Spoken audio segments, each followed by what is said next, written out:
Hello everyone, how are you all. कैसे हैं आप सब। नेगोशिएबल इंस्ट्रूमेंट एक्ट के सीरीज़ में आप सबका स्वागत है और आज हम छोटे से लेक्चर में जानेंगे कि जो नेगोशिएबल इंस्ट्रूमेंट एक्ट है वो क्यों एग्जिस्टेंस में आया, इसका विस्तार कहाँ कहाँ तक है और इससे जुड़ी कुछ और बातें। तो अगर हम एंशिएंट टाइम की बात करते हैं, प्राचीन समय की, तो उस समय एक्सचेंज होता था, विनिमय। आप समझिएगा, आज भी अगर आप किसी गांव में चले जाएं तो वहां अभी भी एट प्रेजेंट भी अगर आप दूर दराज के गांव में, छत्तीसगढ़ में, बस्तर के जंगलों में चले जाएं तो आज भी एक्सचेंज एग्जिस्टेंस में है। मतलब ये कि कैश लोगों के पास नहीं होता था, पैसे लोग नहीं देते थे, तो चावल देकर के बदले में गेहूं ले लिया, गेहूं देकर बदले में गुड़ ले लिया, कुछ भी सामान देना हो तो बदले में कुछ देना पड़ेगा। और लोग इसी तरह से डाइवर्सिफाइड कल्टीवेशन करते थे। मतलब अगर गांव में एक आदमी गेहूं उगा रहा है तो दूसरा चावल उगाएगा, एक आदमी अगर लोहे का काम करता है तो दूसरा सोने का काम करेगा, सब आदमी लोहे का काम नहीं करेंगे। तो इससे उनके बीच में एक्सचेंज आसान होता था। लेकिन जैसे जैसे थोड़े से हम आगे बढ़ते गए, डेवलपमेंट आता गया, कैश लोगों के हाथ में आता गया, तो वस्तु विनिमय यानी कि गुड्स एक्सचेंज की जगह कैश का लेन देन होने लगा। लेकिन जो बिजनेस ट्रांजैक्शन होते हैं वहाँ भी कैश को हैंडल करना थोड़ा सा मुश्किल हो जाता है, तो कुछ इंस्ट्रूमेंट इजाद किए गए।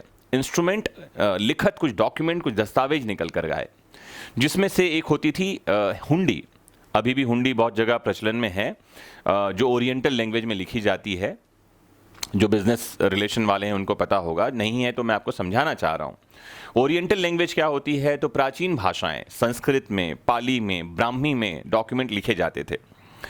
और हम 1881 का ये लॉ पढ़ रहे हैं, इसीलिए हमको बार बार इन रेफरेंसेस में जाना पड़ता है। इसका मतलब ये कि 1881 में तब भी जो डॉक्यूमेंट लिखे जाते थे वो पाली, ब्राह्मी या संस्कृत में लिखे जाते थे।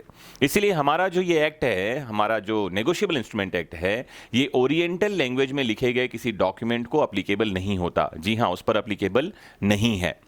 तो किस पर ये अप्लीकेबल है? तो ये अप्लीकेबल है ऐसे किसी डॉक्यूमेंट पर जिसे हम चेक के नाम से जानते हैं, जिसे हम बिल ऑफ एक्सचेंज के नाम से जानते हैं, जिसे हम प्रॉमिसरी नोट के नाम से जानते हैं। प्रॉमिसरी नोट को हिंदी में कहते हैं वचन पत्र, बिल ऑफ एक्सचेंज है विनिमय पत्र, और चेक के लिए हिंदी में शब्द है धनादेश। जानिए, तो जब हम नेगोशिएबल इंस्ट्रूमेंट एक्ट की बात करते हैं तो 1881 में ये अस्तित्व में आया ताकि इन दस्तावेजों को कानूनी मान्यता प्रदान की जा सके, इनके लिए रेगुलेशन बनाया जा सके। जैसे एग्जाम्पल के लिए समझिए, एक आदमी ने दूसरे को एक वचन पत्र लिखा कि श्रीमान, मैं आपको फला महीने की इतनी तारीख को इतने रुपए देने का वचन देता हूं। अब उसने लिख तो दिया, अगर उसको धोखा देने का मन है और अगर वो पैसे न दे तो उसके पास इलाज क्या है जिसको पैसे वसूल करने हैं? इसकी लीगलिटी क्या है? क्या इसे कोई सज़ा दी जा सकेगी या पैसे वसूले जा सकेंगे? अच्छा, इसने पैसे लिए थे या किस बदले में उसने उसको लिख करके दिया था? कुछ भी क्लियर नहीं था 1881 के पहले। 1881 में इन बातों को रेगुलेट किया गया, लेकिन तब भी चेक की बात नहीं थी। 1881 में बिल ऑफ एक्सचेंज और प्रॉमिसरी नोट की बात थी, क्योंकि चेक तो बाद में आए जब बैंक्स बने। उसमें भी बहुत सारे लोग चेक का उपयोग नहीं करते रहे। अभी वर्तमान समय में लोग चेक का उपयोग करना शुरू कर रहे हैं, और यही कारण है कि चेक से रिलेटेड लॉ में लगातार बदलाव हो रहे हैं। और लेटेस्ट अमेंडमेंट जो है वो 1 सितंबर 2018 को आया है। तो जब हम 1881 के नेगोशिएबल इंस्ट्रूमेंट एक्ट की उद्देशिका को देखते हैं, जब इसके ऑब्जेक्टिव क्या है इसको देखते हैं, तो पता चलता है It is an act to define and amend the law relating to promissory notes, bill of exchange and checks। लिखता है, वचन पत्रों, विनिमय पत्रों और चेकों से संबंधित विधि को परिभाषित और संशोधित करने के लिए अधिनियम। तो दो बातें निकल कर आती हैं। एक बात है परिभाषित करना, विधि को परिभाषित करना, डिफाइन करना, और दूसरी बात है संशोधित, अमेंड करना। उससे पहले अगर कोई बात कानून के रूप में लागू थी तो उसको यहाँ पर में एक साथ ले आया गया, उसको संशोधित रूप में ला दिया गया।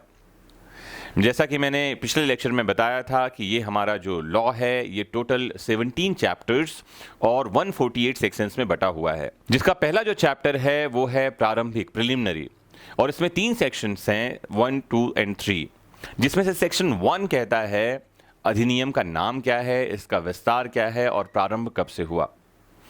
तो अधिनियम का जब नाम, नेम ऑफ द एक्ट के बारे में हम बात करते हैं तो हमने बात करी ली, NI act, negotiable instrument act 1881 इसका नाम है। तो ये 1 मार्च 1882 से लागू हुआ है। 1882 से ये कानून लागू हो गया। और तीसरा, इसका विस्तार कहाँ तक है। तो जब ये कानून आया था तो कुछ जो दादरा नागर हवेली और दमन दीव में ये लागू नहीं था, बाद में इसका विस्तार वहाँ तक भी कर दिया गया।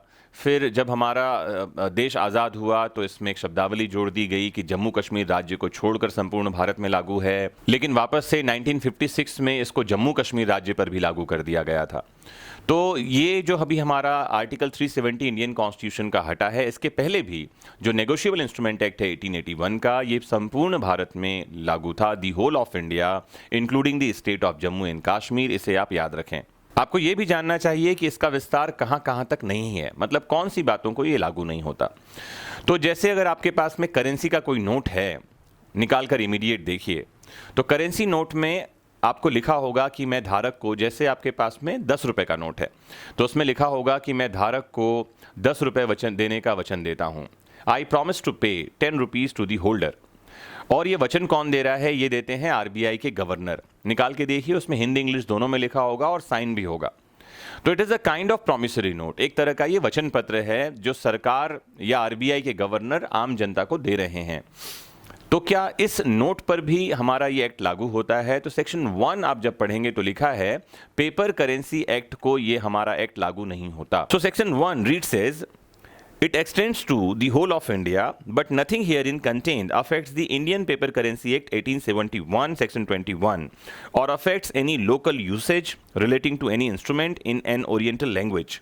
धारा 1 कहता है कि इसका विस्तार संपूर्ण भारत में है, लेकिन इसमें अंतर्विष्ट कोई भी बात इंडियन पेपर करेंसी एक्ट 1871 के सेक्शन 21 पर या किसी प्राच्य भाषा में की किसी भी लिखत से संबंधित किसी स्थानीय प्रथा पर प्रभाव नहीं डालता। तो लॉ क्या कह रहा है? ये कह रहा है ओरिएंटल लैंग्वेज में लिखी गई कोई बात है, जैसे मैंने बताया प्राचीन भाषाएं हैं, संस्कृत है, पाली है, ब्राह्मी है, इसमें कोई इंस्ट्रूमेंट लिखा गया है और कोई लोकल कस्टम्स है लोगों के बिजनेस के आपस में, तो उस पर इसका कोई इम्पैक्ट नहीं होगा। और दूसरी बात, इंडियन पेपर करेंसी एक्ट 1871 के सेक्शन 21 को हमारा ये एक्ट लागू नहीं होता, not applicable to that. What does it mean? कि जो हमारे पेपर करेंसी हैं, जो नोट हैं, वो इससे रेगुलेट नहीं होते। उसके लिए आपको जाना होगा, इंडियन पेपर करेंसी एक्ट 1871 को देखना होगा। तो आज के इस ब्रीफ लेक्चर में हमने समझा कि नेगोशिएबल इंस्ट्रूमेंट एक्ट क्यों इन्फोर्स हुआ, इसका अस्तित्व में आने का रीज़न क्या था, इसका ऑब्जेक्टिव क्या है, इसकी उद्देशिका क्या है, और सेक्शन 1 में कौन कौन सी काम की बातें लिखी हैं। एप्लीकेबिलिटी और नॉन एप्लीकेबिलिटी, एक्सटेंट के बारे में हमने समझा।